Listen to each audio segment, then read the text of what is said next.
Okay, folks, week 86, Captain Paul here, and today we're going to talk about how much a small YouTube channel can actually make on YouTube. Get you some of that, Chief.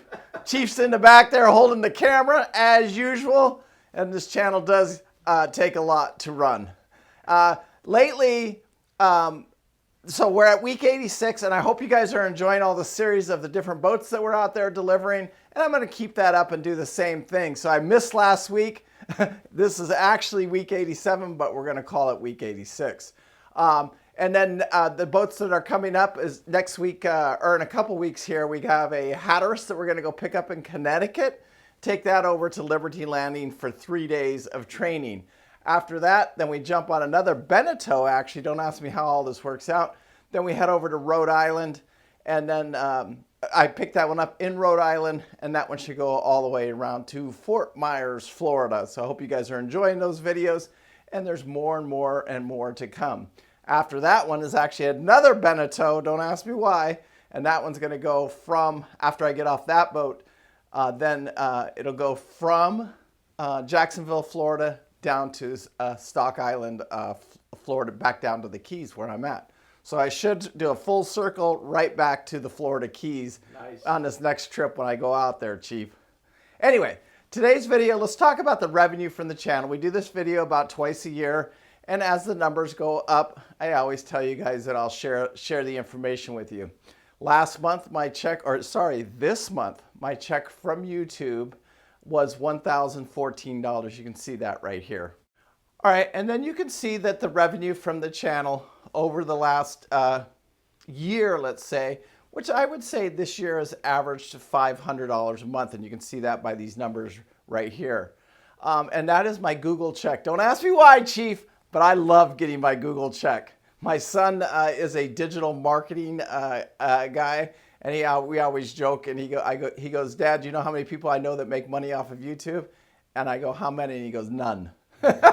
So anyway, I'm the only one in the family that makes any money off of YouTube, and there's a good reason that you know, when I first started on YouTube, it was just a platform for me to share videos basically with my grandkids, and so I did it. I enjoy it, and then I just kept doing it, but always in the back of my head, I thought of it as a business. So today I run that business almost just like a business. Now I'm going to go over here on the whiteboard, and I'm going to put up some numbers here, and I'm going to share those numbers with you because it's not just the revenue that Google generates that the channel makes money from. It also from the boat deliveries. So this year right now on the boat deliveries, sorry about this, we're at $16,600. And that number will double again before the end of the year. The revenue from selling boats. So I charge $5,000 if you want to put a boat on my channel, and I sell the boat. We've sold 3 boats this year, so that's another $15,000.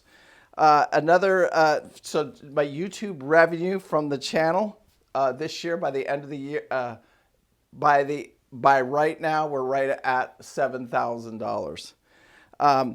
My consulting, what I charge, like when I get on the phone, I charge $50 an hour for consulting, and that has right now totaled of $9,000. So then we have a total of $47,000, and that's basically what the YouTube channel has made to date. Now you add that with my check from Little Palm, and I'm right under about $80,000 for the year. I'm going to finish the year at a little over 100K. And a lot of that is from the YouTube channel, the revenue from the YouTube channel. Next year, I plan on almost tripling that number because we'll get back, we're going to hit the deliveries hard. Like I've literally put my notice in at Little Palm. Actually did it, today is Wednesday. I actually did it Sunday. I turned my notice in. I have 2 weeks left at Little Palm. I will remain on there part-time when I'm in town and I'm not working gigs, but I've got them already lined up all the way till November now. So I will go out because I do enjoy driving the boats. Any shot that I get, I will go out there, but it's probably going to be very limited on the time that I'll have because we're also getting ready to pack up and leave the Keys. I think right now the plan is We are going to, Southern Estate will be moved out of the Keys on the 1st of January. We won't necessarily leave on the 1st of January. We're just going to put another boat in the slip. The $1 Million Bayliner's coming down, and we're going to stick that in our slip and keep that for 2 more months. And then after that, we will be 100% out of the Keys. And hopefully Southern Estate will have a new home somewhere around that Daytona area. I've got a trip planned in November to go look and see where we might park Southern Estate. And I think me and Pete, Chief, you're ready too, right? Yeah, Chief's ready. And we're ready to move on and to new adventures, let's call it, and see what happens out there. And like I said, next year I'm going to do just the YouTube thing full time. Nice. And I did do that, if you remember, the year before you came out. Remember, Chief? Yeah. I did YouTube full time, and I was fine. You know what I'm saying? I was gone a lot, but what do I got? You know what I'm saying? This is what I do, and I'll get right back into the deliveries, and I won't have any problems at all. Anyway, if you guys have any questions, you need any help with any of this, I know that some of you, there's actually people out there that have bought boats with me, and they actually own their own YouTube channel. Steve Alexander is one of them. And there's a few of you that try it because it does make for another thing you got to think about is the tax breaks that I get from it.